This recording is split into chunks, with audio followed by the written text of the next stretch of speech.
இப்போ அவங்களாம் தற்கூரி எல்லாம் கிடையாது, அப்படியெல்லாம் அவங்கள கூப்பிடாதீங்க. அவங்க சங்கிகள்லாம் கிடையாது, அப்படியெல்லாம் அவங்கள கூப்பிடாதீங்கன்னு சொல்லி ஒரு குரல். யாருடா அந்த குரல் அப்படின்னு பார்த்தா, இப்போ ரீசெண்டா அறிவு திருவிழான்னு ஒன்று நடத்தினாங்கல்ல, சாரி அவதூறு திருவிழா. அதுல அவங்க தலைமையே குழப்பற மாதிரி, அறிவு கண்ணை திறந்து வைக்கிற மாதிரி ஒருத்தர் பேசியிருக்கிறார். அவரு யாருன்னா அது அவங்களோட எம்எல்ஏவே. அந்த எம்எல்ஏ யாருன்னா நம்மளுடைய கொள்கை தலைவர்கள்ல ஒருத்தரான மக்கள் சேவகர் அஞ்சலை அம்மாளோட சொந்தக்காரர். தற்குறிகள் சொல்லிட்டு ஒரு பிற்படுத்தப்பட்ட ஒடுக்கப்பட்ட பட்டியலின இளைஞர்களை நம்ம விமர்சனம் செஞ்சுட்டு இருக்கோம். அது தவறான அப்ரோச். அவங்க சங்கிகள் கிடையாது. அவங்களோட பேச தொடர ஆரம்பிக்கணும்ன்ற நான் இங்க இருக்க இளம் பேச்சாளர்களுக்கு உங்களுக்கு அது பொறுப்பு இருக்கு. அப்ப நீங்க போய் என்கேஜ் பண்ணுங்க. அடிபடுவான், உண்மை நிலவரம் புரியும், வறுமை அவனுக்கு தெரியும், போலியான தலைவரை பத்தி உணர்வான், அவனை கைப்பற்றுங்க. அவன் நம்ம பசங்க. இங்க இருக்க சோசியல் மீடியால குழா சண்டையில தற்குறிகள் அவமானப்படுத்தாதீங்க, அவங்கள கோபப்படுத்தாதீங்க. சங்கிகள் அவரோட சதி வேலை அது. கொள்கையில் நம்ம இரட்டையர். நீங்க காஞ்சிபுரத்து ஆள்னா நான் முத்தமிழன் கலைஞரோட கோபாலபுரத்தோட ஆள். நம்ம ரெண்டு பேருக்கும் அருகில் சட்டமன்றத்தில் இடம் கொடுத்த தமிழ்நாட்டு முதல்வருக்கு, திராவிட மாடல் முதல்வருக்கு நன்றி தெரிவித்துக் கொள்கிறேன். பேரறிஞர் அண்ணா பேசுகிறார். இன்னும் ஜாதி இருக்கு, பேதம் போக்கப்படவில்லை, ஆண்டையும் அடிமையும் இருக்கிறார்கள், வைதிகம் என நோய் இருக்கிறது, இன்னும் மாறவில்லை என்பதை காண்பீர்கள். வைதிகம் என்னும் நோய்க்கு டாக்டர் மருந்து கொடுத்து குணப்படுத்த முடியாது. பின் யாரால் இந்த நோயை போக்க முடியும்? அறிஞர் அண்ணா சொல்கிறார், வாலிப பருவத்தில் உள்ள மாணவர்களால் முடியும். பகுத்தறிவு என்னும் மருந்தால் வைதிகம் என்ற நோயை போக்க முடியுமே தவிர வேற எந்த மருந்தாலும் போக்க முடியாது அப்படின்னு என்று பேரறிஞர் அண்ணா சொல்லுக்கு ஏற்ப மருத்துவராக இருக்க என்னை இன்று நம் தமிழ்நாட்டு துணை முதல்வர், இளைஞரணி செயலாளர் பகுத்தறிவு என்ற தலைப்பில் முத்தமிழர் கலைஞர் கட்டிய வள்ளுவர் கோட்டத்தில் அறிவு விழாவில் பேச வாய்ப்பளித்துள்ளார். நன்றி அவர்களுக்கு. வள்ளுவர் கோட்டம் உங்களுக்கு தெரியும், தமிழ்நாட்டோட வளர்ச்சி 2011 இருந்து 2021 வரைக்கும், 2021 இருந்து 2024 வரைக்கும் நவீன தமிழ்நாட்டின் சிற்பி முத்தமிழரின் கலைஞர், வள்ளுவர் கோட்டத்தின் சிற்பி முத்தமிழரின் கலைஞர். நான் சொல்றேன், 2011 இருந்து 2020 வரைக்கும் 10 வருஷம் வள்ளுவர் கோட்டம் எப்படி இருந்தது, அது மாதிரிதான் தமிழ்நாட்டு இருந்தது. இடிஞ்சு போன மண்டபமா இருந்தது. யாரும் இந்த வள்ளுவர் கோட்டத்தை அணுகவில்லை. இந்த அரங்கு ஒண்ணும் இல்ல. பாலியல் தன்மைகள் சூழ்ந்திருக்கும், ஒட்டடைகள் இருந்தது. அப்படிதான் 2014 வரைக்கும் 2020 வரைக்கும் தமிழ்நாடு ஆட்சி முறை இருந்தது. இன்று நம் தமிழ்நாட்டு முதல்வர் இன்னைக்கு வள்ளுவர் கோட்டத்தை புதுப்பித்து நவீன தமிழ்நாடு எப்படி ஜொலிக்கிறதோ அதுபோல் இன்னைக்கு வள்ளுவர் கோட்டம் ஜொலித்துக் கொண்டிருக்கிறது என்றால் அது திராவிட மாடல் ஆட்சியின் சாதனை. ஒரு சிறப்பு இருக்கு இங்க இருக்க வள்ளுவர் கோட்டத்துக்கு. நீங்க வள்ளுவர் கோட்டத்துல ட்ரோன் ஷாட்ஸ் எல்லாம் பார்த்துட்டு இருப்பீங்க. அந்த ட்ரோன் ஷாட்ஸ்ல வேணுகோபால் சர்மாவோட வள்ளுவரோட சிற்பம் இருக்கும்.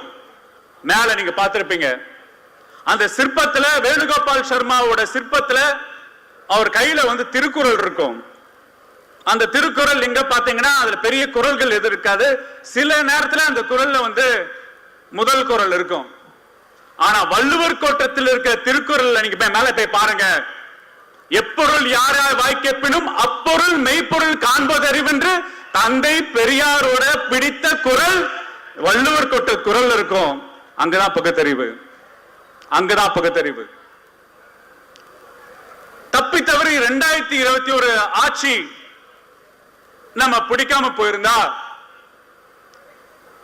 கணபதி சதுபதி உருவாக்கின அந்த கருங்கல்ல உருவான வள்ளுவர் சிலை காவி பெயிண்ட் அடிச்சிருப்பாங்களா இல்லையா? அப்ப அந்த வள்ளுவர் சிலைக்கு காவி பெயிண்ட் அடிக்கிறதுக்கு சதிவேலை நடந்துட்டு இருக்கும் போது அந்த வள்ளுவர் கோட்டத்தோட அருமையான சிறப்போட இன்னைக்கு லேசர் லைட் ஷோட கலர் வெளிச்சத்தோட அந்த ஒற்றை கருங்கல் வள்ளுவர் நிக்கிறார். நேற்று இளைஞரணி செயலாளர் கடந்த ஒரு வாரமாக இங்க ஆய்வு பண்ணிட்டு இருக்காரு. ஒரு தரையும் ஆய்வு பண்ணும் போது அந்த மேல இருக்க கருவறையில அங்க ஆகம விதிகள் கிடையாது, யார் வேணாலும் நுழையலாம். இஸ்லாமிய பெண்கள் அண்ணனுக்கு மேல டாடா காமிச்சாங்க. அண்ணனும் மேல டாடா காமிச்சார். சிறுபான்மையின் பாதுகாவலர் நாங்க இருக்கிறோம், கவலைப்படாதீங்கன்னு டாடா காமிச்சார். தோழர்களே, நம் இளைஞர் செயலாளருக்கு பல பரிமாணம். பெஸ்ட் சட்டமன்ற உறுப்பினர், யார் ஸ்போர்ட்ஸ் மினிஸ்டர்னு ஒரு 50 வருஷம் நீங்க ட்ரேஸ் பண்ண மலையில வராது, மண்டையில வராது, யோசிக்க தெரியாது, யாருன்னு பேர் தெரியாது. ஆனா இன்னைக்கு உலகத்திலேயே சிறந்த ஸ்போர்ட்ஸ் மினிஸ்டர் நம்மளோட டெப்டி சிஎம். நம்ம இளைஞரணி செயலாளர் இன்னைக்கு முதல்வருக்கு பக்கபலமாக அனைத்து அதிகாரிகளோட ஆய்வு செய்து தமிழ்நாட்டு வளர்ச்சியில உழைத்துக் கொண்டிருக்கிறார். அவர் கீழே தான் மகளிர் சுய உதவி குழுக்கள் பல்வேறு அரசாங்க திட்டத்தில் நேரடியாக கண்காணிப்பு பண்ணி ஆய்வு சென்று மக்களுக்கு கொண்டு போய் சேர்றா என்று பார்க்கிறார். அவரோட தனி சிறப்பு, இந்த இளைஞரணி என்ற ஒரு மாபெரும் கட்டமைப்பை உருவாக்கி இன்னைக்கு அறிவித்து நடத்தி கொண்டிருக்கிறார். ஆனால் இளைஞர் அணி செயலாளருக்கு, நம் இளம் தலைவருக்கு என்ன சிறப்பு அப்படின்னா, அது நான் சொல்லல, வட இந்தியால உத்தரப்பிரதேஷ் மாநிலத்தில், பீகார் மாநிலத்தில் மிகவும் பிற்படுத்தப்பட்ட பட்டியலின சேர்ந்த மருத்துவர்கள், ஏன்னா 27% விழுக்காடு யார் வாங்கி கொடுத்தாருன்னா நம்ம தமிழ்நாட்டு முதல்வர் வாங்கி கொடுத்திருக்கார். அவங்க சொல்றாங்க, சனாதன எதிர்ப்பில் உங்க முதல்வர் சன் முத்துவேல் கருணாநிதி ஸ்டாலினோட புதல்வன் உதயநிதி எங்களோட சோசியல் ஜஸ்டிஸ் சாம்பியன் என்று பிற்படுத்தப்பட்ட பட்டியலின மக்கள் உள்ள உத்தரப்பிரதேஷ் பீகார்ல பேசுறாங்க. அப்ப அண்ணன் சனாதன ஒழிப்பு பேசும்போது பயங்கரமான விமர்சனங்கள். அண்ணன் எதுக்கு மனு தர்ம ஒழிப்பு பேசணும், பிறப்பின் அடிப்படையில் உயர்வு தாழ்வு பத்தி பேசணும், அனிதாக்காக நியாயத்துக்காக எதுக்கு போராட்டங்கள் அமைக்கணும்னா, அது பகுத்தறிவு சிந்தனை எங்கிருந்து வருதுன்னா, நீதி கட்சி உருவாக்கிய டாக்டர் டி.எம். நாயர், தந்தை பெரியார்னால் திராவிட லெனின் என்று சொன்ன டி.எம். நாயர் உருவாக்கிய அடித்தளம் இன்னைக்கு நம்ம இளைஞர் அணி செயலாளர் பகுத்தறிவு நிகழ்வாக நடந்து கொண்டிருக்க இந்த நிகழ்வு. உடனே என்ன பண்ணுவாங்கன்னா, பகுத்தறிவு சித்தாந்தம் உடையவர்களை கட்டம் கட்டி அவங்க அடையாளப்படுத்துவாங்க. டி.எம். நாயர் நீதி கட்சி உருவாக்கத்தில் மையப்புள்ளி, வகுப்பு வாரி இடஒதுக்கீட்டுக்கு ஆரம்ப கட்டம், நான் பிராமின் மேனிபெஸ்டோக்கு காரண கர்த்தா. அவருக்கு உடல்நிலை சரியாம போச்சு. அப்ப அவர் உடல்நிலை சரியாம போகும்போது திருவல்லிக்கேணியில பார்த்தசாரதி கோயில்ல இருக்கிற பிராமணர்கள் யாகம் வளர்க்கிறாங்க. என்ன யாகம் வளர்க்கிறாங்க? டி.எம். நாயர் சாவணும் யாகம் வளர்க்கிறாங்க. அப்ப 1000 தேங்காய்கள் உடைக்கப்படுது. அடுத்த நாளே டி.எம். நாயர் உடம்பு சரியாகி விக்டோரியா ஹால்ல போய் பேசுறாரு. ரொம்ப நன்றி, நீங்க தேங்காய் உடைச்சிங்க, நான் பொழைச்சுக்கிட்டேன். 1000 தேங்காய் நான் சாவர தேங்காய் உடைச்சிங்க. ஆனா நான் சேர்ந்த மலபார் என்ற ஒரு கேரளாவில் இருக்கிற மாகாணத்துல இருந்து தான் உங்களுக்கு தேங்காய் வந்திருக்கு. நீங்க எங்களோட மலபார் மக்கள் விவசாயிகளுக்கு நன்றி தெரிவித்துக்கிறேன், அவங்க சார்பா இன்னும் நிறைய தேங்காய் உடைங்க என்ற குசும்பு தான் முத்தமிழர் கலைஞர். உங்களுக்கு அறிவியல் பாடம் இருக்க தெரியும், இளைஞர்கள் நிறைய பேர் இருக்கீங்க. மணல் திட்டு, கான்டினென்டல் ஷெல்ஃப், அதாவது 2 கடல் வளாகங்கள் இணையும் போது மணல் திட்டு, அந்த மணல் திட்டு ஆதாம் பாலம் சொன்னாங்க. அந்த மணல் திட்ட உடைச்சு கொண்டு சேது சமுதிர திட்டம் பேரறிஞர் அண்ணாவின் கனவு முத்தமிழர் கலைஞர் நிறைவேற்றும் போது, ஐயோ கடவுள் ராமர் பாலத்தை நீங்க இடிக்கிறீங்களா என்று சொல்லும் போது, அவர் என்ன என்ஜினியரான்னு கேட்டார் நம்ம முத்தமிழர் கலைஞர். அங்க பகுத்தறிவு விலை நிர்ணயிச்சாங்க, கலைஞரோட தலைக்கு விலை நிர்ணயிச்சாங்க. அப்ப கலைஞர் சொன்னாரு, நானே தலையை சீவுது இல்லப்பான்னு சொன்னாரா இல்லையா? அது அவரோட பகுத்தறிவு குசும்பு. இந்த சனாதன தன்மையப்ப இந்தியா முழுக்க இருக்கிற மேல் ஜாதியினர் ஏதோ மதத்தை துன்புறுத்தி விட்டார் என்று போல் பல்வேறு மனுநீதிமன்றங்களை வழக்கு பதிவு பண்றாங்க. நம்ம துணை முதல்வர் மன்னிப்பு கேட்கணும் சொல்லி, நம்ம துணை முதல்வர் நான் மன்னிப்பு கேட்க மாட்டேன், என்னோட சொல் இதுதான் என்று வெளிப்படையா சொன்னார். ஆமா, இந்த மனு தர்ம கொள்கை பிறப்பின் அடிப்படையால் உயர்வு தாழ்வு சொல்ற கொள்கையை நிலைநிறுத்துவது சனாதன கொள்கை தான். அப்படி சொல்லும் போது என்ன பண்ணாரா, ஒரே ட்விட்டர் ஸ்பேஸ்ல எல்லாம் போட்டு ட்வீட் அடிக்கிறாங்க. அவர் என்ன பண்ணார், கீழே போய் ஒரு டாடாஸ் கொத்து வசதிய படம் போட்டு வெளியே வந்துட்டார். ஏன்னா இது கொசு தொல்லன்னு. அது திராவிட குசும்பு, அது டிஎம் நாயர் கிட்ட வந்த குசும்பு. வைக்கம் போராட்டத்தப்ப திருவாங்கூர் சமஸ்தானத்தில் பெரியார் உயிர் இறக்கணும் என்று யாகம் மறுத்தவர், ஆனா ராஜா இறந்து போயிட்டாரு. வைக்கம் வாசல் பிறப்பின் அடிப்படையில் ஆகம விதிகள் தெருக்கு கிடையாது என்று பெரியார் வென்ற வைக்க போராட்ட தன்மை இந்நாள் வரைக்கும் வந்துட்டு இருக்கு தோழர்களே. செருப்பு வீசினாங்க. உச்ச நீதிமன்றம் தலைமை நீதிபதி மேல செருப்பு வீசினாங்க. செருப்பு வீசினதுக்கு அப்புறம் அந்த வழக்கறிஞர் சொன்னாரு, நான் சனாதன கொள்கையின் அடிப்படையில் தான் என் செருப்பை வீசினேன் என்று வெளிப்படையா சொல்றாங்க. கொலிஜியம் கண்டனம் தெரிவிக்கணும். வழக்கறிஞர்கள் வட இந்தியால போராடினாங்களா? இந்திய பிரதமர் என்ன சொல்லிட்டு இருந்தாரு, அவர் வாயில பேசிட்டு போயிட்டாங்க. ஆனா தமிழ்நாட்டு துணை முதல்வர் கேட்கிறாரு, அவன் சனாதனம் சொன்னானே அந்த செருப்பு, அதை எதிர்த்து தான் நான் என்னோட களமாடுகிறேன் என்று வெளிப்படையாக தென்னகத்தின் குரல் எடுத்தவர் நம்ம தமிழ்நாட்டு துணை முதல்வர். தோழர்களே, பகுத்தறிவு என்பது நம்ம அடிப்படை. இப்ப நோபல் பிரைஸ் பொருளாதாரத்துக்கு கொடுத்தாங்க. 3 பொருளாதார நிபுணர்கள் வாங்கினாங்க. எதுக்கு வாங்கினாங்கன்னா, ஒரு சமூக பொருளாதாரத்தை வளர்த்துக்கான அடிப்படை அறிவியல் கோட்பாடுகள். ஆனா அதுல முக்கியமான ஒண்ணு என்ன சொல்றாங்கன்னா, பழையதை கழியுதல், கிரியேட்டிவ் டிஸ்ட்ரக்ஷன் என்ற ஒரு வார்த்தையை சொல்றாங்க. கிரியேட்டிவ் டிஸ்ட்ரக்ஷன் என்ன? ஒரு சமூக பொருளாதாரத்தில் உயரம்னால் காலகாலமாக அவங்களுக்காக திணிக்கப்பட்ட அவங்க மூளை சங்கிலியை போட்டு பூட்டி அவங்க அடிமைத்தனத்தை அடக்கியதனால்தான் அவங்க சமூகம் முன்னேறாம இருக்கு. கிரியேட்டிவ் டிஸ்ட்ரக்ஷனா அந்த சங்கிலியை உடைத்தால்தான் ஒரு சமூக பொருளாதாரம் அறிவியல் தன்னோடு செயல்பட்டால்தான் உயரம் என்று பல்வேறு ஆய்வுகள் கொண்டு கொடுத்தாங்க. அந்த கிரியேட்டிவ் டிஸ்ட்ரக்ஷன் பண்ண இயக்கம் தான் திராவிட இயக்கங்கள், திராவிட முன்னேற்ற கழகம். அது தமிழ்நாடு தான் லேப். அதுக்கு எப்படி கிரியேட்டிவ் டிஸ்ட்ரக்ஷன் பண்ணாங்க? நீங்க இந்த துணை கண்டத்துல எங்க முற்போக்கு கருத்துகள் இருக்கிற மாநிலம் அப்படின்னு நீங்க எடுத்தீங்கன்னா, பொருளாதாரத்தை வளர்ந்த மாநிலம் எடுத்தீங்கன்னா, அங்க இந்த கிரியேட்டிவ் டிஸ்ட்ரக்ஷன் நடந்திருக்கும். பஞ்சாப் மனிதவள குறியீடுல உயர்ந்த மாநிலம். அங்க குருநானக் வேதங்கள் மறுப்பு, அங்க சீக்கியர்கள் வேதங்கள் மறுப்பு கொள்கை உள்ளவர்கள் முற்போக்கு தன்மை கொடுத்தாங்க. மகாராஷ்டிர மாநிலம் மகாத்மா பூலே அண்ணல் அம்பேத்கரோட போராட்டங்கள் தான் அங்க மனிதவள குறியீடுக்கு உயர்வு.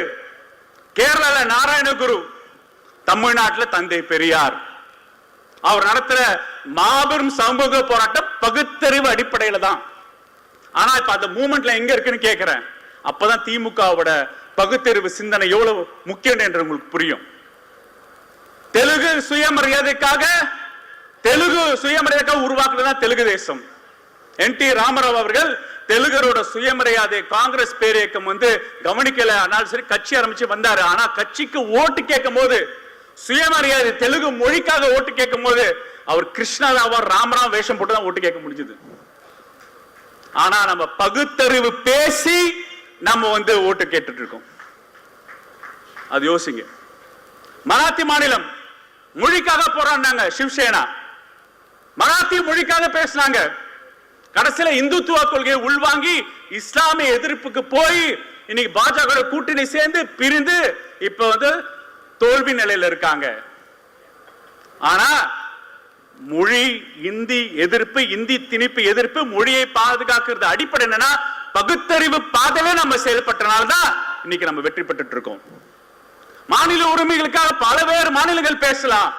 ஆனா பகுத்தறிவு சிந்தனை பால் திராவிட முன்னேற்ற கழகம் தலைமை மாநில சுயாட்சியை பார்க்குது. பகுத்தறிவின் பால் மொழி இந்தி திணிப்பை பார்க்குது. பகுத்தறிவின் பால் இங்க சமூக நீதி பாக்குது. அப்ப பகுத்தறிவு என்பது நமக்கு காமன் டினாமினேட்டர். வெவ்வேறு மாநிலங்கள் பகுத்தறிவு பயணம் இல்லாமல் தேர்தல் காலத்துல பண்பாட்டு அரசியலும் கலாச்சார அரசியலும் காய்க்காமல் போனனால்தான் வீழ்ச்சி அடைந்தார்கள்.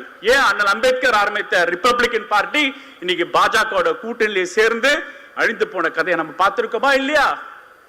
அப்ப பண்பாட்டு புரட்சி என்பது, கலாச்சார புரட்சி என்பது, சமகால தேர்தல் கள அரசியல் என்பது பகுத்தறிவு சிந்தனையோட இன்று களமாடும் ஒரே இயக்கம் திராவிட முன்னேற்ற கழகம். அதுதான் அவனுக்கு வலிக்குது.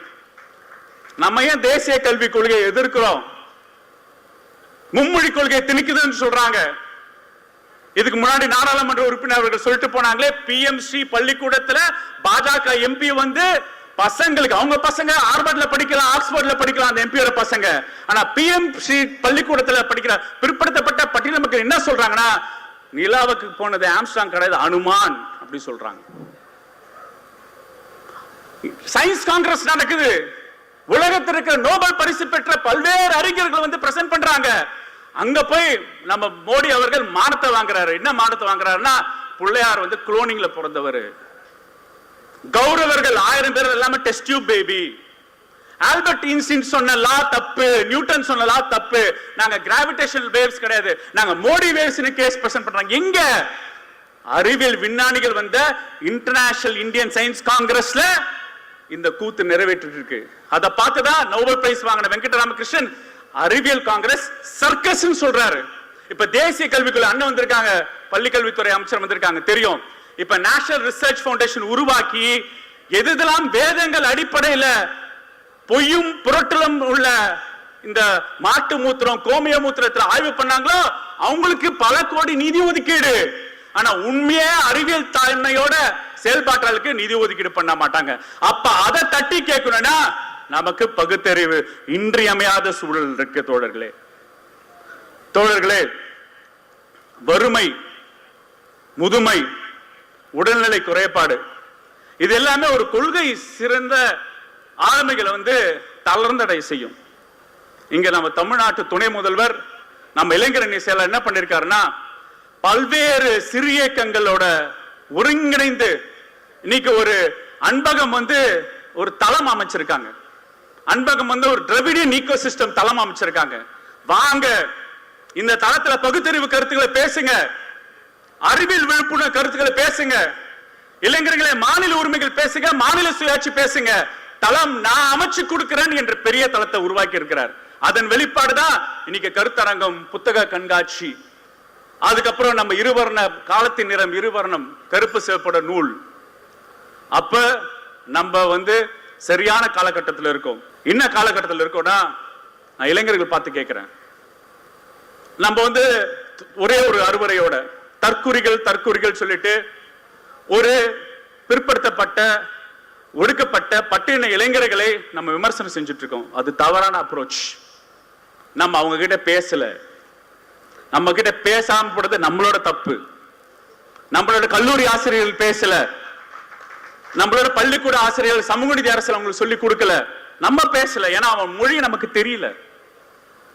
நம்ம உரையாட ஆரம்பித்தோம்னா அவனை கன்வின்ஸ் பண்ணலாம், பேசலாம். அங்க தலைமைகள் ஒரு சுயநல போக போறாங்க. ஆனா அங்க இருக்க பசங்க ரசிகர் கூட்டம் தான். அந்த ரசிகர் கூட்டத்துக்கு உரையாட தொடங்க வேண்டும் தோழர்களே. அவங்க விமர்சனம் பண்ணது கூடாது. நம்மளே என்ன பண்றோம்னா ஒரு வெறுப்புணர்ச்சியை நீங்க கொண்டு இருக்கீங்க. அவங்க சங்கிகள் கிடையாது, அவங்களோட பேச தொடர ஆரம்பிக்கணும். நான் இங்க இருக்க இளம் பேச்சாளர்களுக்கு உங்களுக்கு அது பொறுப்பு இருக்கு. 200 இளம் பேச்சாளர்களே உங்களுக்கு அந்த பொறுப்பு இருக்கு. அதுக்கு தான் இளைஞரணி செயலாளர் சொல்றாரு, போய் பேசுங்க. தமிழ்நாட்டோட உண்மையோட சமூக நீதி வரலாறு போய் பேசுங்க. அவங்க ஜென்செட் மொழியில பேசுங்க. எங்க பெருசுங்களுக்கு அது பேச தெரியாதுன்னு உங்களை தயார்படுத்திருக்காரு. அப்ப நீங்க போய் என்கேஜ் பண்ணுங்க. அடிபடுவான், உண்மை நிலவரம் புரியும், வறுமை அவனுக்கு தெரியும், போலியான தலைவரை பத்தி உணர்வான். அவனை கைப்பற்றுங்க. அவன் நம்ம பசங்க. இங்க இருக்க சோசியல் மீடியால குழா சண்டையில தற்குறிகள் அவமானப்படுத்தாதீங்க, அவங்கள கோபப்படுத்தாதீங்க. சங்கிகள் அவரோட சதி வேலை அது. நம்ம கிட்ட கணிசமான பிற்படுத்தப்பட்ட பட்டியல இளைஞர்கள் நம்ம பக்கம் வரக்கூடாது என்ற சதி வேலை அது. அந்த சதி வேலையை உணருங்க. அதுதான் பகுத்தறிவு தன்மை. கடைசியா முத்தமிழர் கலைஞரோட நிறைவு செய்கிறேன். பகுத்தறிவு அப்படி என்பது இந்த காலகட்டத்தில் திமுகக்கு கொண்டு போய் சேர்க்கலையே என்று ஒரு 15 வருடத்துக்கு முன்னாடி வீரபாண்டியன் அவர்கள் பெருந்தகை பேராசிரியர் அன்பழகனாருக்கு ஒரு கேள்வியை வைக்கிறார். அப்ப பேராசிரியர் அன்பழகனார் கொடுத்த பதிலை இங்க நான் சொல்றேன். ஆமா, நாங்க பெரியார் இருந்து வந்ததுக்கு அப்புறம் திமுக கழகத்துல நிறைய பகுத்தறிவாதிகள் இருந்தோம். அதுதான் ஆணிவேர், அதுதான் வேர், அதுதான் மரம். பிறகு இந்திய எதிர்ப்பு போராட்டத்துக்கு வரப்ப மொழி பாதுகாக்க பல இளைஞர்கள் வந்து எங்க பக்கம் வந்தாங்க. பிறகு ஆட்சியரன் பொறுப்பேற்றதுக்கு அப்புறம் மக்கள் நல்ல திட்டங்கள் கொடுத்து மக்கள் எங்களுக்கு ஆதரவு தெரிவிச்சாங்க. இப்ப பல்வேறு அதிமுக எதிர்ப்பு நிலையில பல்வேறு பேர் எங்க ஆட்சியில மரத்துல வந்து ஏறினாங்க. இப்ப இளையா இருப்பாங்க, கிளையா இருப்பாங்க. ஆனா இளைய கிளைய பார்த்துட்டு திமுக மரம் பகுத்தறிவற்ற மரம்னு நீங்க வராதீங்க. இங்க என்னை போன்று கொள்கை ஈர்ப்போட என் தம்பி அப்ப சொல்றாரு 15 வருஷத்துக்கு என் தம்பி ஸ்டாலின் இருக்கிறார், கொள்கை அரணாக இருக்கிறார். அப்ப அந்த வழியில நம்மளோட துணை முதல்வர் இருக்கிறார். அப்ப இளைஞரை தோழர்களே, நீங்க இலையா இருக்கணுமா, கிளையா இருக்கணுமா, மரமா இருக்கணும்னா பகுத்தறிவோட செயல்பட்டீங்கன்னா வாங்க, ஆணி வேறாருங்க இந்த கட்சிக்கு. இலையா கிளையா இருக்காதீங்க. அதுதான் நம் துணை முதல்வர் இந்த பாடங்கள் நடத்துறதுக்காக தான் இந்த அறிவியல் திருவிழா. முத்தமிழர் கலைஞரோட கடைசி காலகட்டத்தில் அவரோட மருத்துவர் நான், அவருக்கு நாங்க ட்ரக்கியாஸ்டமி டியூப் போட்டோம். தோல் எல்லாம் வெந்துருச்சு, அவர் பேச முடியல, அவர் நினைவாற்றல் குறைஞ்சு கொண்டே வருது. ஒருத்தர் இங்க வந்து சளியை எடுத்துட்டே இருப்போம், அப்ப மூச்சு திணறலாம் ஏற்படும். ரொம்ப கஷ்டப்பட்டார். முதுமை, நான் சொன்னேன் கொள்கையை முதுமை மறக்கடிக்க வைக்கும்னு சொன்னேன். அவருக்கான உதவியாளர் நித்யா அவர்கள் வந்து தெய்வ நம்பிக்கை உடையவர். ஒருவரே அவரை சாமி கும்பிட்டுட்டு முத்தமிழர் கலைஞர் நெத்தியில வச்சுட்டு போவார். அந்த வயதான முதியவர் அவர் மெதுவா கையெடுத்து அதை அழிப்பார். மான உள்ள சுயமரியாதைக்காரர் வழி நடத்தின இந்த அரசியல் இயக்கம் கொள்கையின் பால், பகுத்தறிவின் பால் செயல்படுவோம், வெற்றி பெறுவோம் என்று கூறி விடைபெறுகிறேன். நன்றி, வணக்கம்.